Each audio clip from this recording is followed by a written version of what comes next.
Log recording, 10:37 in the morning, West Coast time. Continuation, still the 19th of January, 2024. We were John C. California. What's going on, guys? Okay, Crossquakes, not to mention dealing with DoorDash. Are we having fun yet?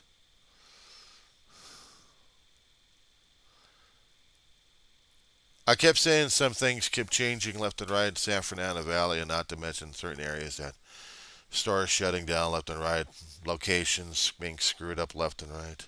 It just kicks my ass on these things.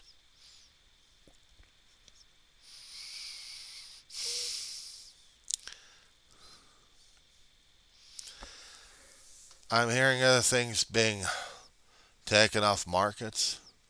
Knott's Berry Farm, all the food we used to like under their label, gone forever because of last year. Or if we're lucky enough to get any jobs left and right, and I have to say this as a oh good lord, if I'm going to have to go on a limb on this one, as a liberal, libtard, democratic, wokeism guy, I have to commend and condemn California Governor Newsom on this one. I'm sorry, but I'm going to have to. What my issue is the heart wants to have minimum wage raised up to a point where they have a living wage. The price of that one is job loss or job redistribution, redesignation, or just plain out loss again.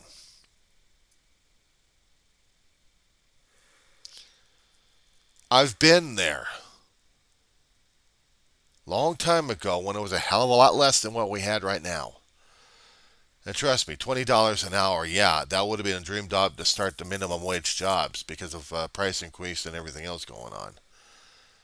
But at the expense of losing other jobs just to keep a few employees there. And maybe the businesses are not doing so well, or maybe the businesses are doing so well that we're hearing the complaints that they're getting rid of my job because the minimum wage. So we blame Newsom for this damn shit. If the economy's going screwed up, we blame President Biden for that one. No, it's a market economy we've got right now. It's market driven by the market. Supply and demand, not to mention corporate, are all subject to the thumbs and whims of those guys. So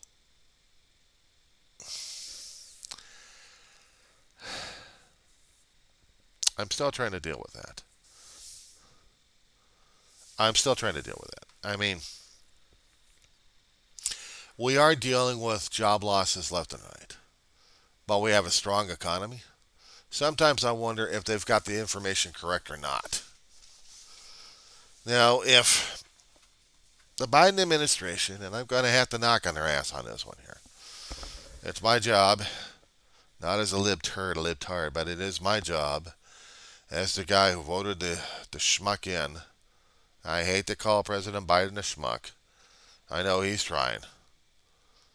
I'll call the other Trumplicans and GOP schmucks. How about that one?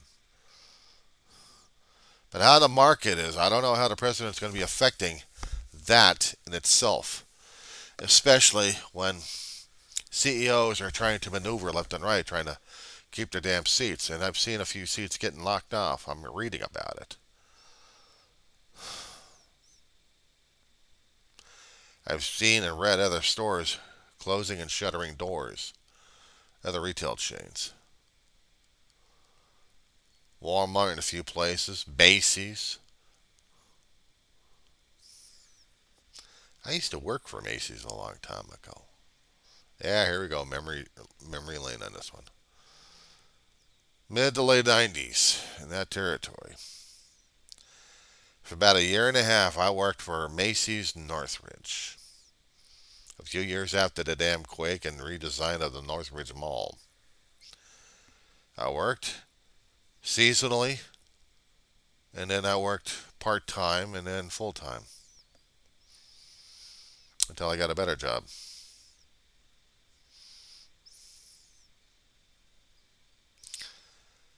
And the better job was a job from hell over at a call care center, and that area is being torn down left and right. You talk about being affected by this thing.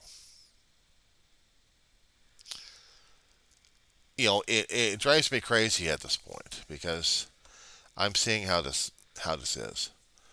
Promenade Mall that they actually had out in the Woodland Hills area, Warner Center, Woodland Hills. Uh, let's see, it was right along Irwin Street, Canoga, up until Victory. A huge mall in itself. It was supposed to be modern, built at nearly the same time as some of the buildings have. Like the one I have, it's about to be used as a Rams training center, and the promenade slated for destruction because they need the training area. I don't know how the hell they're going to take care of the damn transportation area over there, but they're working on that too. So it's crazy. Certain areas that are going to get torn apart. And how I'm feeling about that one?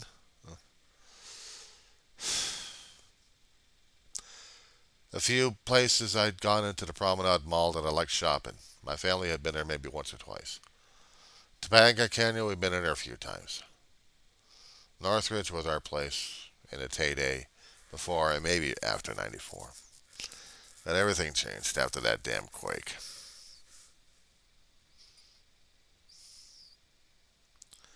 So yeah, every time I keep looking at things and hearing about San Fernando Valley changing and curtailing places left and right, it does leave a bad taste in my mouth. It does. So,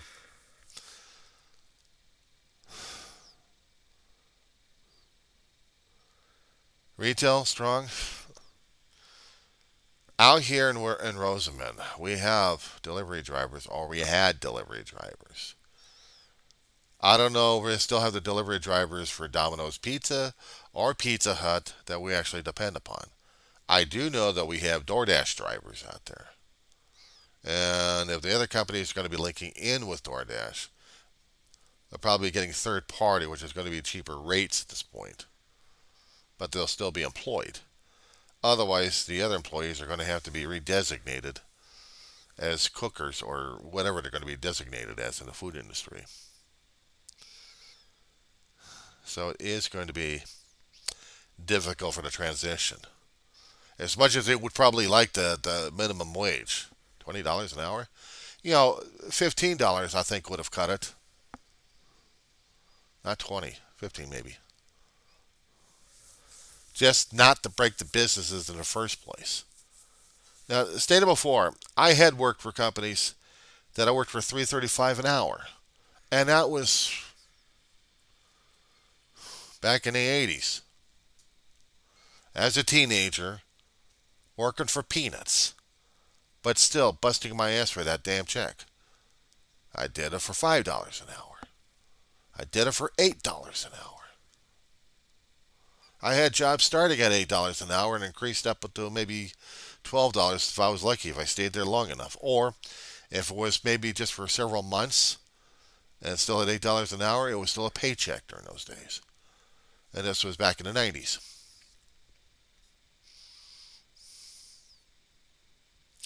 And I remember starting over at Walmart about $11.75 an hour, I think, roughly around that time. And this was in the 2000s. Before the Walmart, when I was working over at Blue Cross California in the call care center, I was the latest before I got booted. Company was going to kick my ass out of there anyway. You guys are earning too much for these schmucks. And they were curtailing our department anyway. But it happens. So I got kicked out of there. But I was earning almost about $20 an hour. Basically $19 an hour, but it was still good money. But I've been there for several years. Years. Not starting.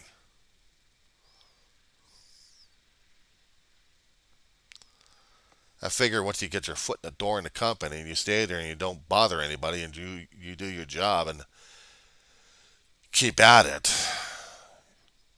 if they see any good performance, they raise your ass. Sometimes it's not that easy. Sometimes you're stuck. I know how it is being stuck. But if there is any incremental increase, be grateful for the damn thing. And yeah, there have been a lot of people screaming and yelling at Newsom over this one. And they're still going to be screaming and yelling at him. Because he signed it into law last year to make it effective.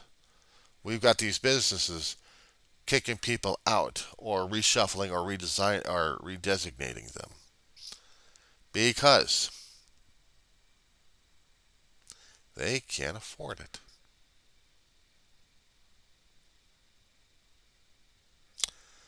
They can't afford it for one reason or another. Maybe the franchise owners are having issues with it. Maybe their budgets are not working as well. Or maybe they're getting the word from the corporate at this point over here. The corporate's afraid of losing profit. You keep the wages small, but you keep your army there, and it's still a potential high turnover. They wouldn't give a shit as much. But you get high quality people being paid more because they stayed there long enough. That's one thing. But you get short timers coming in there getting the money. Yeah, they do have a problem with that one. Let's say, for example, I just got out of high school. I'm a 17, 18, 19-year-old snot-nosed kid. Didn't know my ass from a hot rock. How do I do this?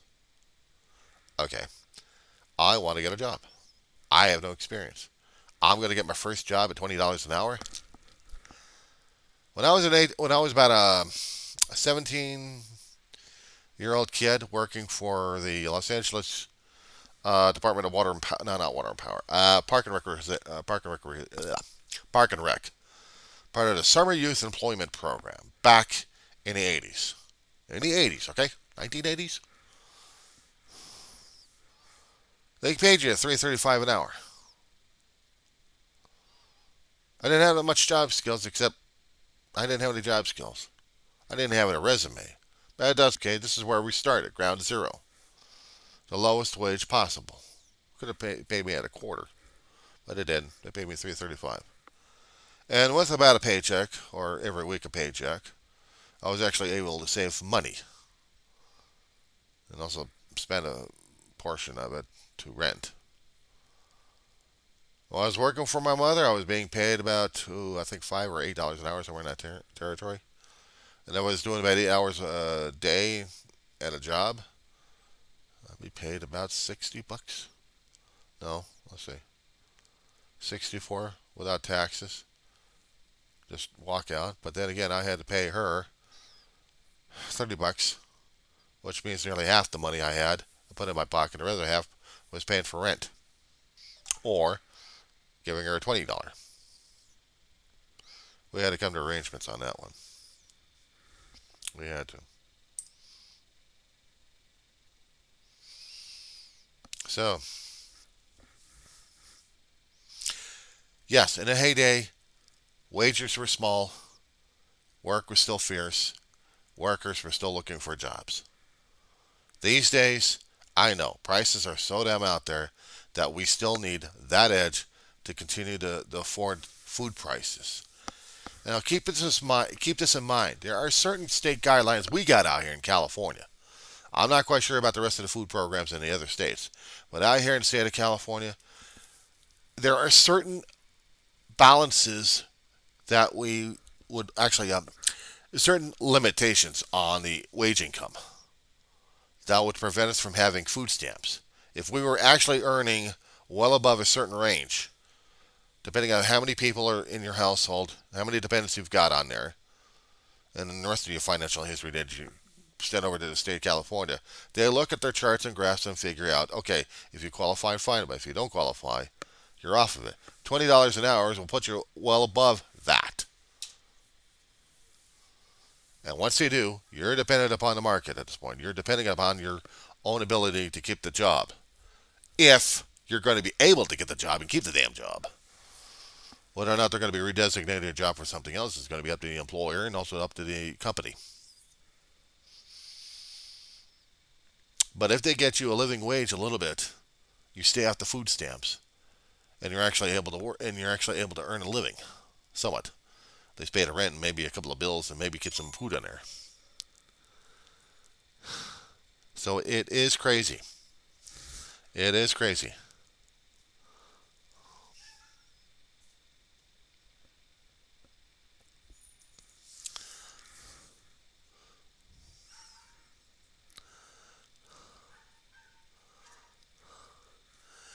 And our neighbor dog is going crazy at this point.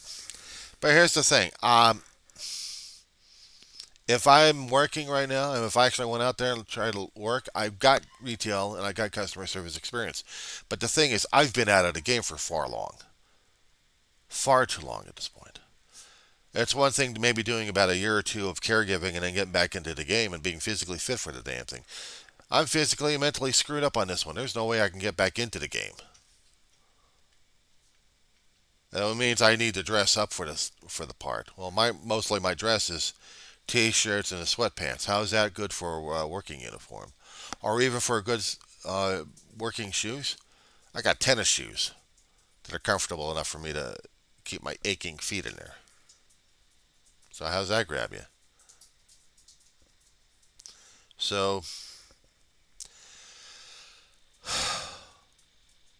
so what do we say about this one? But yeah, if you've got the job or actually are able to keep the damn job, and if you've been at the job and your wage has been increased to $20, just keep your resume handy because the layoffs are happening. The layoffs are happening. And despite Washington trying to dribble over this damn thing, I hate to sound like a damn conservative at this point over here. I'm really not. I mean, I'd like to have the $20 situation happening for these guys, but we're going to be seeing too many damn changes that are going to be affecting a hell of a lot of people, not just laying them off, but using other forms of labor, including mechanical, to replace people, electronic. Over at McDonald's, we have out here in Roseman, we've got these electronic bulletin boards, or you use the phone apps to order. But there is the option of going up to the counter and ordering your stuff, as long as you know what the hell you're ordering. All this to save the employer money. If the corporate orders it, ay, the things we do to ourselves.